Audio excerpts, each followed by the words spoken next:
This video is going to be my second preview of the Ravens matchup on Sunday in Week 6 against the Washington Commanders. I'm going to approach this preview from a different angle. First of all, there won't be any film showed, to be honest with you, but second of all, I'm going to attempt to cover and explore an element of the game that we'll be able to visually see in the first and second quarter, probably throughout the whole game, but will not be necessarily explained to us. And to be honest with you, some of this is speculative on my part, and that is the no huddle usage by Washington, but the dynamic in how it is actually applied on the field. We think of no huddle as a team getting to the line of scrimmage, running a number of plays in successive fashion quickly to wear down the defense. I do think that in the first quarter of games, Cliff Kingsbury is doing that actively, attempting to make you defend a high number of plays early on in an attempt to keep your guys on the field, wear them down on a particular possession, and even over the course of 60 minutes. However, if you look at the data doesn't say that that's actually what is happening over the course of 4 quarters. Now look, Washington's offense presents some unique challenges. First and foremost, Jaden Daniels. He's playing at a very high level, only 5 games into his rookie year. I did a film study video on him Friday. If you didn't check that out, please check it out once this one's done.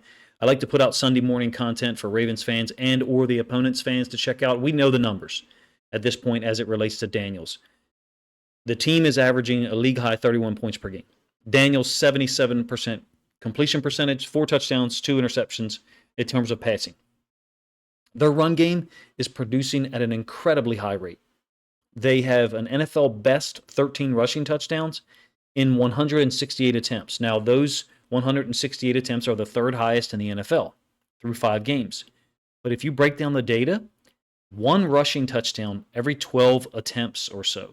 Maybe it's 12.8, 12.7, something like that. So you not only have a high rate of running the football, 33 attempts per game, but also an incredibly high percentage of those rushes have gone for touchdowns. From a statistical standpoint, I think that's impressive. I think that's noteworthy. Feel free to research that yourself and let me know if I've summarized it incorrectly. The first piece of data point that I want to talk about as far as the no huddle, it's going to be difficult to deal with from a Ravens standpoint. Daniels is athletic, similar to Lamar. The rushing attack, those two dynamics make things a problem anyway for NFL defenses. Obviously, they're averaging 31 points per game so far. But I think Cliff Kingsbury's doing a great job. And I want to focus this video on an element that I find interesting. I kind of discovered on Thursday, alluded to it in the Friday film study. I probably should have put out some content Saturday about it, but I was traveling, so I'm recording this late Saturday to hopefully put it out there for Ravens fans and maybe Commanders fans to consume on Sunday morning. And to be honest with you, I'm still trying to understand some of it myself. There won't be any film associated with this video, so you're aware. It may be less interesting for you than it is for me. Basically, I wonder about Kingsbury's use of no huddle, and if it's not just to keep your defense on the field. So let's get the data summarized here first. Washington is top in the league, obviously. This came from what's a website called FTN Fantasy, the NFL Pace portion of that website. So I want to make sure I give credit for it. But you can see the disparity from the Commanders' use of no huddle, 53% of their snaps. And the number 2 ranked team, Chicago, if you basically doubled it, they would just barely be above Washington, 27.9 times 2. So a little bit less than 56%, even if you doubled their output of no huddle deployment. I think that's notable. It causes me to ask why. Why are they doing it so much? Are they running the play that Kingsbury calls immediately?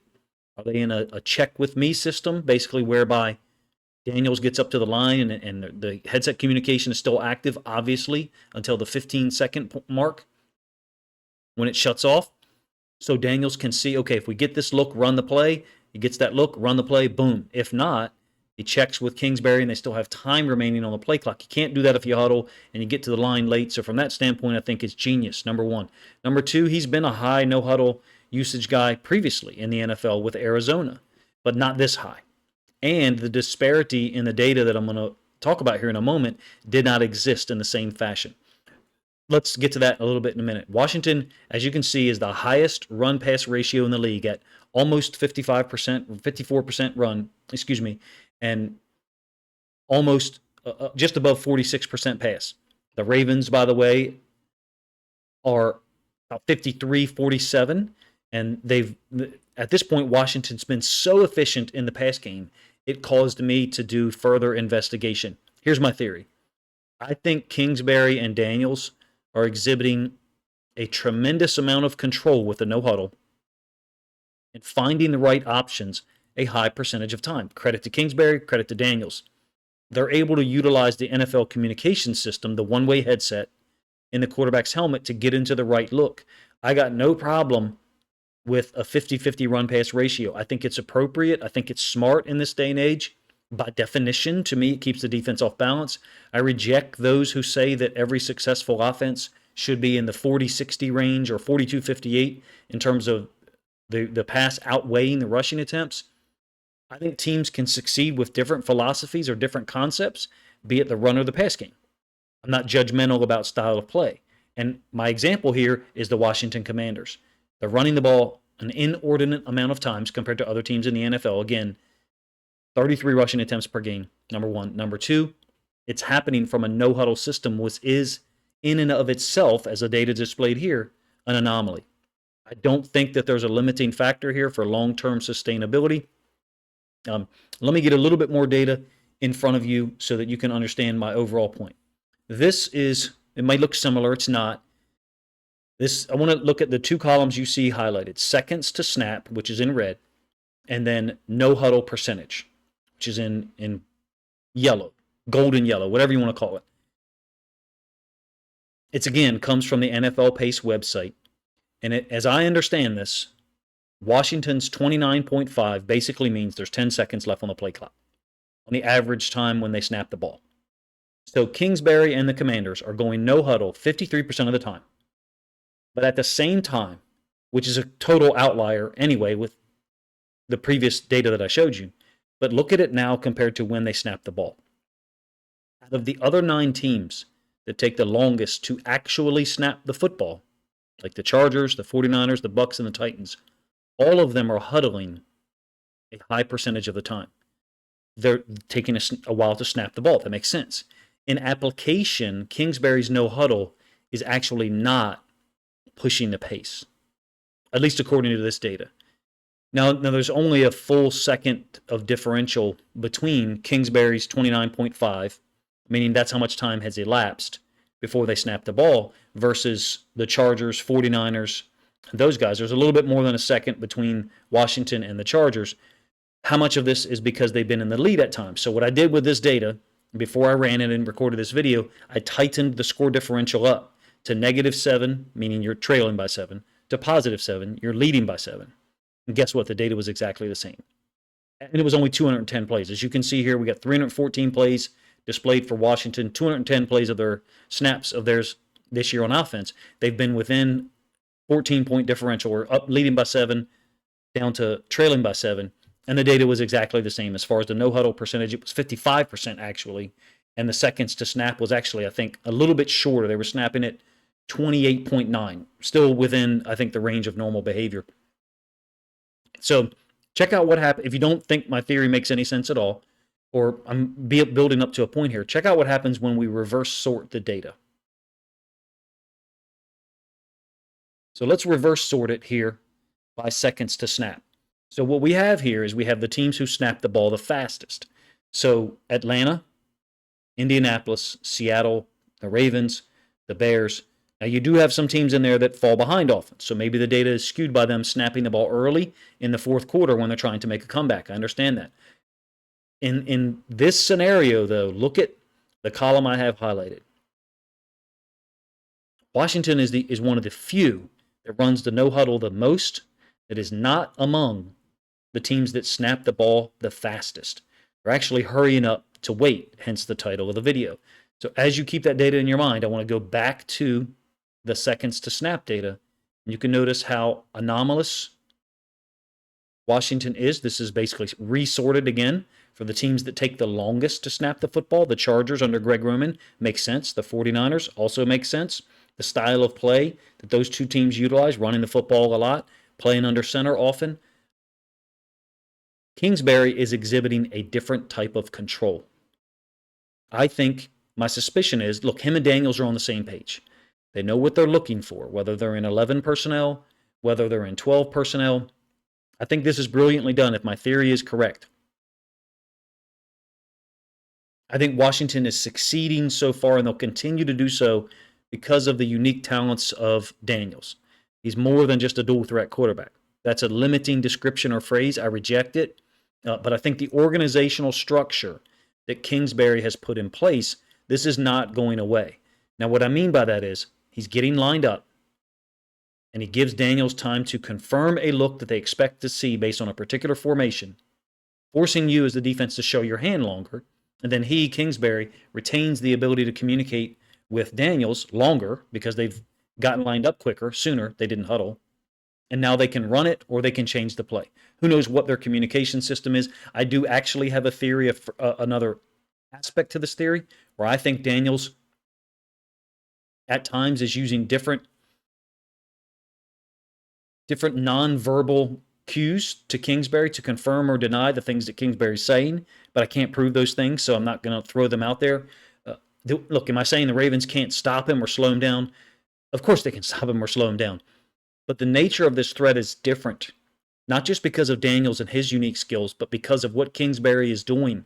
He's exhibiting a different type of control, in my opinion, and I love it. I think he's using the no-huddle to get the defense in a look while he can still communicate with Daniels, and I think that's perfect. We're going to go back to the reverse sort here for a moment, just so you can see it, and then I'm going to show you a very rudimentary, a linear regression that I think shows you how much of an outlier it is that Cliff Kingsbury's offense in 2024 so far is using no huddle twice as much, almost twice as much, as the team that utilizes it the second most, the Bears.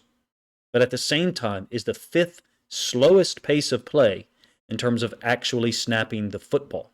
It's a one-way communication system, Mike, I get it, but I think he's using a discrete system to gain information and then help Daniels get into the right look. Now, look, this is not, Daniels can't get the team into the right look. Daniels can't do this without Kingsbury's help. He's a rookie quarterback. Offensive coordinators, good coaches, great coaches, should make the game simple for their players. I don't know how simple he's making it for Jayden Daniels. I don't care. I'm trying to hopefully explain to you one of the things I think that they're doing that is somewhat unique. Here is what I mean by when I say how unique. What you have on the left is no huddle percentage, and at the bottom, the x-axis, seconds remaining when the ball is snapped. Seconds elapsed, when the ball is snapped. So all the way to the right and down, you have the teams that utilize the most in the play clock. That would be, as we mentioned, the Chargers, the 49ers. All the way to the left is the teams that use no huddle the most. The Bears would be the third dot from the left, moving in an upward line. All the way up top and to the right is obviously the Washington Commanders. They're using no huddle the most, and they're also taking the fifth longest to actually snap the football. Additional to my comments earlier about Jayden Daniels and being protective of what some may perceive I'm trying to infer, look, as a Lamar Jackson fan and a Ravens fan, I listened to that shit for years. From non-Ravens fans, number one. Number two, from unbalanced analysts, some of them former pro football players, who said the same stuff about Lamar. So if you, as a Commanders fan or anyone else listening, think that I'm saying I'm trying to minimize or criticize what Jayden Daniels is doing, I'm not. I'm saying that I suspect Cliff Kingsbury is ahead of the curve and that other offensive coordinators, other staffs should be doing what I think he's doing here so far in 2024. But I understand the nature of fans to defend their players. I get it. As Ravens fans, we've done that for years from all the attacks at Lamar. So as a Commanders fan, I understand that that may be the approach you think I'm taking.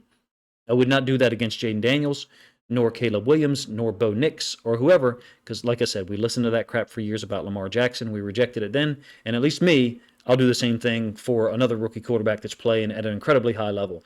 If I've done a poor job of trying to evaluate this or explain it to you, maybe what Washington's doing isn't that unique, and I'm just not informed enough or bright enough to be able to explain it to you. In my opinion, from a Ravens standpoint, they had to have undergone some severe adjustments this week. Now, what I mean is, and I'm not talking about our pass defense, I'm saying we had to have considered the possibility that Kingsbury is exercising as much control as he can while the defense is lined up so that he can guide Daniels into the correct look. So the Ravens may, this week, have had to try to not only navigate improving our pass defense, playing better, but also looking at, hey, with 20 or 22 seconds on the play clock, once we've seen Cliff Kingsbury cover up his mouth, presumably, with his call sheet, make the call. That would mean he's communicated to Jaden Daniels. Jaden Daniels has made some call to the players on the field and they've lined up. Now we need to change our look. That's going to be difficult to do on some level, but I would look for, as a fan, that dynamic to happen early. First possession, second possession, if the Ravens have prepared for something like that. Now, another way to look at it is this requires a lot of mental gymnastics to accept, because it means the Ravens have to be able to line up one way quickly based on what Washington has done, how they have, what their formation is, and then be able to change it again 5 to 7 seconds later. That's going to be difficult to do for a team, the Ravens, on defense, that I think's had trouble getting lined up properly already. I think it's one of the, for me, because when I saw Jaden Daniels' 77% completion percentage, which is the part of their offensive stats that, I don't think can hold for the whole season, when I saw that, I thought to myself, how are they doing this? And then as I got to the data about their hurry-up offense, or hurry-up-and-wait offense, to me, it kind of made sense. Now, look, Jaden Daniels is really freaking good. You either accept that or you don't know what you're watching when you look at the film, whether it's the 5 games with the Commanders this year, LSU the year before. Normal NFL prep for a defensive team would involve considerations of, personnel, down and distance, game situation, also score. Are we in the lead? Are we behind? How much time's left? And matchups. What do we have to deal with their best players? In this dynamic, if you accept what I'm proposing here, the Ravens, Zach Orr, had to, in some kind of way, figure out, do we want to give Kingsbury and Daniels a particular look to delay or interrupt their communication such that when the headset does shut off, because if you look at when they're snapping the football, about 10 seconds left in the play clock, the communication stops at 15 seconds. I think there is something related to that there, in my opinion. If they were snapping the ball at 18 seconds or 17 seconds left, that means they're snapping the ball before Kingsbury is halted. His communication is halted.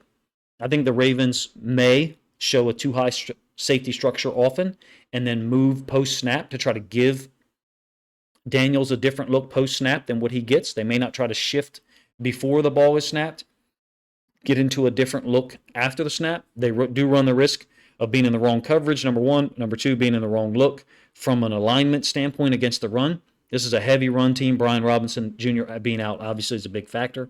I think that the first 3 possessions are key. I'm talking about a game within a game between Orr and Kingsbury and Daniels as well. And that might be playing out in front of our eyes every time they go no huddle between the 24 seconds left on the play clock down to about 14, right when it shuts off for Kingsbury. I don't think that the Ravens are going to change the look after communication shuts off. It makes me, I almost, and this is my own elementary understanding and thought process, for me, as someone who's only coached high school and youth football, I would think about changing it right before communication cuts off to intentionally sever the relationship between Daniels and Kingsbury from a trust standpoint, meaning he just told you something, change the look while there's still 2 seconds, maybe 3 seconds left for him to communicate, such that Kingsbury has a choice to make in his mind on every play. Do I want to try to talk in the last 3 seconds, or do I need to recognize it's time for me to shut the heck up and let him handle it himself? Now, when the Commanders huddle, that dynamic doesn't exist. I'm trying to understand the whole thing, and look, from a personnel matchup, the personnel matchups are fascinating in and of themselves. Terry McLaurin, Zach Ertz, the other 2 running backs are playing well. McCaffrey, some of the supporting cast, McCaffrey and Noah Brown, they're 19 for 20 catches to targets so far. I think that's ridiculous for guys that are lower down on the totem pole. Those guys against the Ravens secondary that, clearly should be playing better, but they're not. They're not living up to the standard. I think it's going to be a huge factor if you accept the Ravens will stop or slow down Washington's run game. Washington has produced, I think, 178 yards per game so far. that number, I would presume, is going to come down unless Jaden Daniels pops off 60 to 80 yards rushing, which is entirely possible because of how athletic he is. I'm wondering what the yards per play are going to be from a no huddle platform versus a typical huddle for Washington. There's a lot of variables that might not actually have an impact. Maybe this is one of them. But I thought it was interesting data. I wanted to bring it to people's attention. We talked about it in our Discord Saturday. I always like to put something out on Sunday mornings. In this case, it's a unique element of the game that I suspect Kingsbury is using to control as much as he can for Jaden Daniels. And those two are doing a great job. You have to give them credit. I also wonder further if the Ravens did invest a lot of time in changing their look, altering their shape on defense at a certain point in the play clock. So look for that tomorrow. It may not occur. Maybe I'm reading too much into it. But to expect the Ravens to have two looks in for each formation, one that they can show and then one that they can shift into, is probably stretches the limits of credibility, because we have struggled to get into different looks from a formation standpoint through 5 games this year under Zach Orr. So in a weird way, as a Ravens fan, I think this might be exactly what the Ravens needed, meaning you're going to have to line up to formations that are on the field right now. And hopefully that means that this week, Zach Orr and those guys actually practice that. I think the Ravens defense, even last year with Mike McDonald, was one that just lined up and ran our play, oftentimes.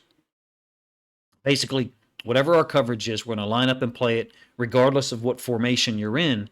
And at times this year so far, we've put ourselves at risk to giving up the big play by vacated alignment, allowing vacated space pre-snap that the offense could take advantage of. I think facing a no-huddle team that we hopefully this week spent time on lining up to formations, we have to be, because there's too much talent and Jaden Daniels is too special. I think the opening 3 possessions are huge today, not just because of the personnel matchups and Jaden Daniels being the fastest quarterback that we face. Josh Allen's obviously a great athlete too, a little different in terms of the style. He breaks a lot more tackles. Daniels just run away from you or juke you. I think we need to alter or sever the communication between Kingsbury and Daniels, whether he uses a run it call or whether he uses a check with me. I think this is a fascinating element of the game. In the past, in years past, you had experienced quarterbacks, Tom Brady, Peyton Manning, who would get to the line and do things like that. I'm older, and I also have a little bit of experience with the run and shoot as a coach, so I remember Warren Moon doing that and directing things pre-snap, getting people into the right look when they had 4 receivers on the field to throw the football.